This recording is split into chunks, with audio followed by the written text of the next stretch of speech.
The Last of Us TV show does some compelling new things since it's an adaptation. It doesn't have to follow the original. It makes just the right amount of changes to the original to make this a unique entry. I was worried in the beginning. This seemingly breaks immersion. In the game, we never knew too much or had a whole sit down about the virus. This kept it ambiguous. Now there is a sit down like we're watching the making of The Walking Dead or something. It feels like it takes you out of the immersion of the virus by just sitting down and explaining it in the very beginning, when by this point in the game, we were already immersed in the experience. However, this is followed by some decent tension and good buildup between Joel and his daughter. They have different roles here, and they build up their relationship and the beginning.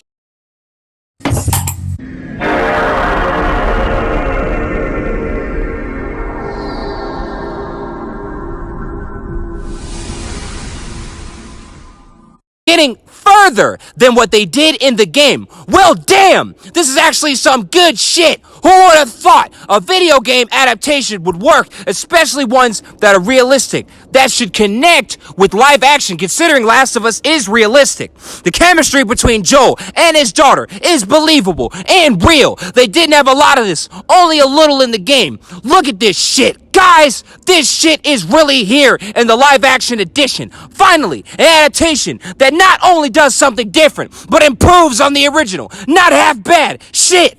Fun fact, to develop this history of why his brother, Tommy, is able to wield firearms so well, he was in special forces. It's a special little detail they hid. It's on the back of his car. That's very good attention to detail. That's the thing about adaptations. They can take liberties. You could tell by this particular scene where she's hiding money. I knew. Wait. Drug dealer. Later on the episode, this is confirmed. Apparently his daughter is selling stuff. Probably weed, but still interesting. Moral grayness being explored subtly. Also not in the game. Taking liberties with an adaptation in a compelling and unique way. Not half bad. In the beginning, the world comes tumbling down when neighbors and people start acting weird. There's a lot of police on the road. This time, you see what happened right before the infection really took hold. Unlike before where you didn't see any of that. It just happened. I'll admit, the intro kind of takes a while building what happened before the infection. Trying to develop Joel's daughter. Joel is sort of in the background here, and it takes long. I mean really long, guys. But hey, at least there's something with it. It's beautiful to see her give Joel a present. She sold some weed just to get her that too. Drugs. I sell hardcore drugs. She made a joke, but she is selling drugs, blurring the lines of morality. Already, the way The Last of Us did, except it's small, interesting. And there it is, the boom. Tommy got locked up for helping a waitress from some dickhole who tried to hit her. Then Joel's daughter, finally, after all these things, wakes up to the infection taking hold. She checks the TV. Things aren't looking so good. A dog shows up. It scares the hell out of her. Things seem off. Things go from bad to worse as this scene does a decent job of building tension. Mrs. Adler's house has blood on the floor. Damn, you should probably leave. What the hell? Now you know this is bullshit. Who the fuck sees blood on the floor and is like, let me investigate? That didn't make any sense, is all I'm saying. And then she runs, just like I said. Now Joel is here and tells her to get in the trunk. What are we doing, Joel? Bam! Had to kill her. Good scene. Good dialogue. Not that bad. Pablo Pascal is a phenomenal actor. He sounds and has the mannerisms of Joel, down to a T. This motherfucker sounds just like him. How the fuck is that even fucking possible? He sounds just like him. Fuck! So similar to the game. She's in the car, wondering what's going on. And so they drive by and try to break it down while the town around them goes to shit. Similar to the game, just with some dialogue. Excellent use of shaky cam. Good job building tension. I can feel the weight of this. You should see all these people around. This one dude who was infected, I think it looked like he was dancing. Just had to point that out. This time, an airplane crashes. I thought they might have gone a bit too far there. But if a pilot gets infected, in theory, the plane could pretty much crash. Now Joel's daughter is gravely injured, and they gotta get out of there. Similar to the game, he carries her, seemingly, I use that word intensely, seemingly to safety. Damn, even a police car crashed right where they were. Protect and serve. The police can't protect themselves in this situation. That's how bad it's getting. This is similar. They changed it a little bit. When he runs from an infected with his daughter, they run through a shop this time. Then they get stopped by the army. Like before. Not good. He asks for the order. He confirms it. Yes, sir. Aw, shit. And he shoots the son of a bitch. And they roll. And he picks himself up. She's not looking too good. Move your hand. Damn. Ah. This is sad. Very sad. They did such a great job, but it's very sad. This is some deep parts. Guys, they do some crazy shit with the story of the world here. See, years later, they build on the world.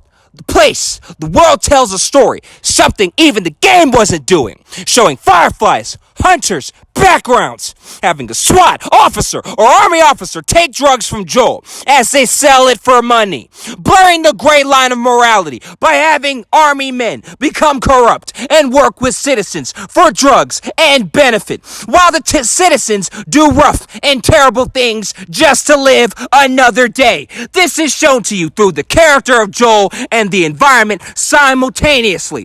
This builds the world more than even that of the game. For that, it's commendable. Having a malnourished girl move in on the military, and they take care of her. But this is a clever way to build on the world. You never ever saw these things in the Last of Us game.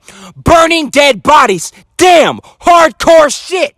One of the dead bodies is a little girl, and she couldn't even do it, so Joel had to. I wonder what he's been through all this time. Remember, in the game, he said he's been on both sides. If he was brave enough, even after his daughter's death, to throw away the dead body of a little girl, that's how you know he's been through some shit. It only takes one scene to tell a story, and they do this here. And the story this scene told is also not in the game. Cinematography expressing the story, and it's excellent. The world and environment is being revealed, unlike before, where a lot of it was hidden. Here, it's revealed, and it's rough. Wow. Look at the shit they're doing with this idea. You got the military people, the fireflies, the people, the audience. They never did any of this shit. This builds the world and story more. What a shock. That's a good shock. Joel sells drugs to one of the army men, thus blurring the lines of morality. Fun fact, his daughter did the same thing. That's an interesting connection. His daughter sold drugs, then daughter dies, father ends up selling them later. Pedro Pascal's performance as Joel. He sounds and looks exactly like him. He sounds so similar. It's amazing. His performance is groundbreaking. When you're lost in the darkness, look for the light. Here comes Tess in a particular predicament, also different from the game, as she was with Joel in the beginning. They aren't this time. She's in a bad situation with some bad people. Interesting. Once again, you change the story, but it actually builds the character of Tess. Damn, that's clever. This is still hardcore as fuck. Tess is still hardcore as fuck. They're just amazing.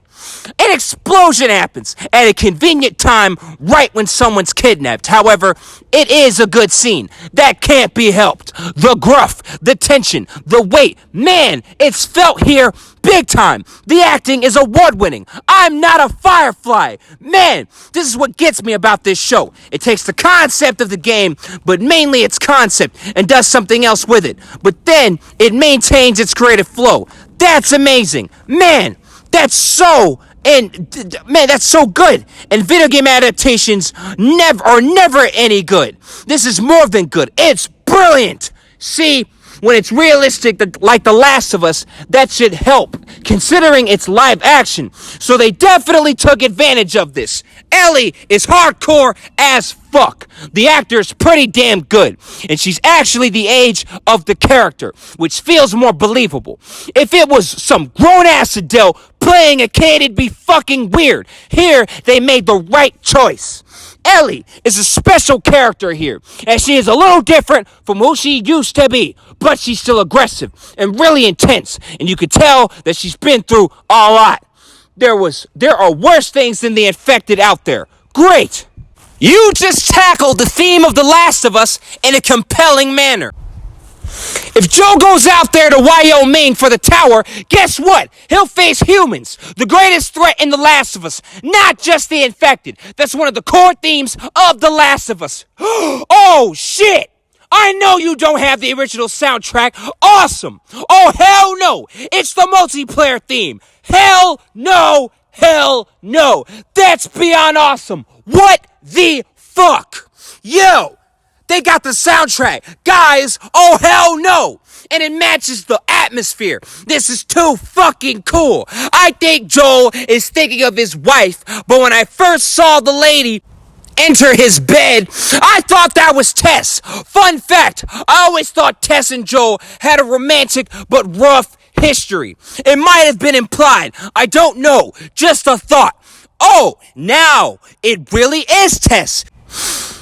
You can tell by the way Joel holds Tess. He holds her dearly. It's subtle. They don't really say it. Robert is here too, and he sold their battery to someone else.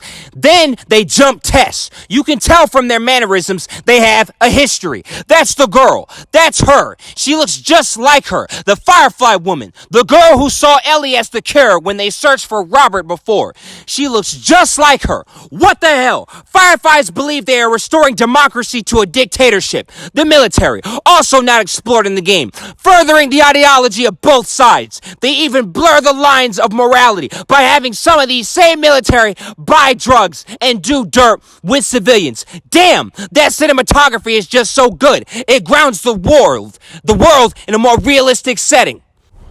It's not grainy either. It's actually clear and still grounded. Ellie is the cure. That's why she got kidnapped. Very different from the game, where she was just with the Fireflies. This time, it's heavily implied they kidnapped her. Ellie grew up in a military school camp for orphans. So when she says terrorist when thinking of the Fireflies, that's her upbringing. So that's how she's gonna see them.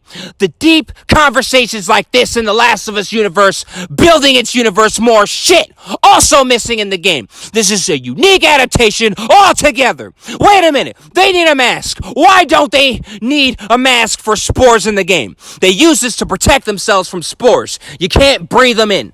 So why is this missing here? Are they suddenly immune to the toxic fumes of spores? It's just one thing. It doesn't defeat the overall. Didn't that guy in a different area die in a different area? Did they just go to the same spot that exploded? That's Joel's pistol and Ellie's knife. Damn, they got that detail down. They changed this scene originally. They met up with Robert, killed him, and Marlene was there now. Now, Robert's already dead. Ellie is with Marlene. And that's how they met. Interesting. They changed this. Fun fact, when replaying the Last of Us game to record some gameplay at the time, I was trying to make another video, a Last of Us review. I was trying to get gameplay for a review, but I craved this version during the introduction. It was that haunting. I was playing the introduction of the Last of Us game, and I started craving the introduction of the TV show. That version. It was that good. Acting, cinematography, all in unison in this scene. And the line, Joel, don't fuck this up. Excellent line delivery. The cinematography matches the style of the game. That's what happens when you make a game more realistic. The adaptation can take from that. Yet, it does its own unique thing. This can be seen as its own show, separate from The Last of Us, and still walk on its own 2 feet. Aww! They redid that scene with Joel and Ellie when they first met. They redid it to a T. It's charming.